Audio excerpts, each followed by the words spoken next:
Enrich is about how do you enrich or provide value to anyone that you're interacting with? How do you see someone and how they enrich and provide value to you or your organization, right? So part of this is self-awareness, right? Understanding your strengths, your weaknesses, your underestimated strengths. This is something we talk about a lot. But the second half of this, about enriching, understanding how we enrich, is even more critical. That is understanding how others see the value that we provide, how others see how we enrich. Those are the underlying perceptions that I talked about before. It's critical to discover those underlying perceptions. What I find is that 50 to 60% of those underlying perceptions are based on stereotypes.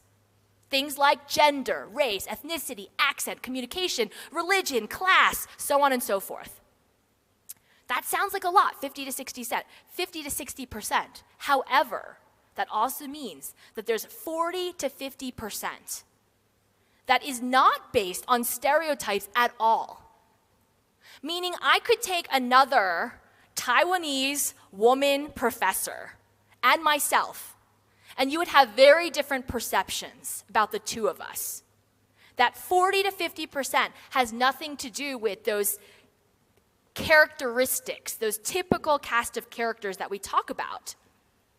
So when we're managing talent and we're thinking about talent, nowadays we talk a lot about diversity and inclusion and belongingness and all these things, and they're critical. But what I also don't want people to forget is that there's also a 40 to 50% that has nothing to do with that inclusion, diversity piece. That's critical. But there's this other component. And so we need to be able to discover those underlying perceptions, okay? I'll give you a quick way that we can start to discover these underlying perceptions. This is not an easy thing.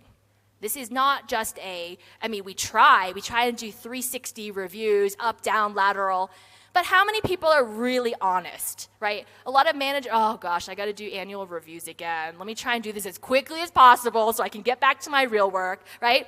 Or we're doing it about, you don't give truly on, okay, maybe I'll put them in the 3 bucket just because I don't want to put them in the 2 bucket, but they really are not in the 4 bucket, right? We're not honest with those 360 reviews. There's active exercises that you can do. So let me just give you one example, keeping in mind that this is all part of, it's just one of this part of this large portfolio of ways that we need to do this. Okay, so this exercise is called the 10 no's exercise. Not my nose, but no, like yes, no. 10 no's exercise. And I make my students do this as well. So what the assignment is that they have to get 10 people in 10 different circumstances or contexts to say no to them. It has to be a full no. It cannot be a hedge. It can't be like okay, yeah, I can't do that, but I'll do this instead. No. If they get that, they have to start all over. What they have to do is they have to write a very short paragraph about each of the no's that they got. And then they have to come ready to present one of those no's. That's the only guidelines that I give them. So a week later, they come back, and they're ready to present one of the no's that they get. I don't say anything at all, but this is what they discover. They start to say things as they're presenting, like, yeah, and I don't know why this person who usually always reacts to me in this way now started reacting to me in this way. They used a different tone, and they used a different, they had a different demeanor, and they had almost different perceptions of me. Okay? Because here's the thing. We are so used to wanting people to try and say yes to us. Our entire lives, we've been building the skill sets of wanting people to like us, wanting people to agree with us, wanting people to see our point of view, wanting people to say yes to us.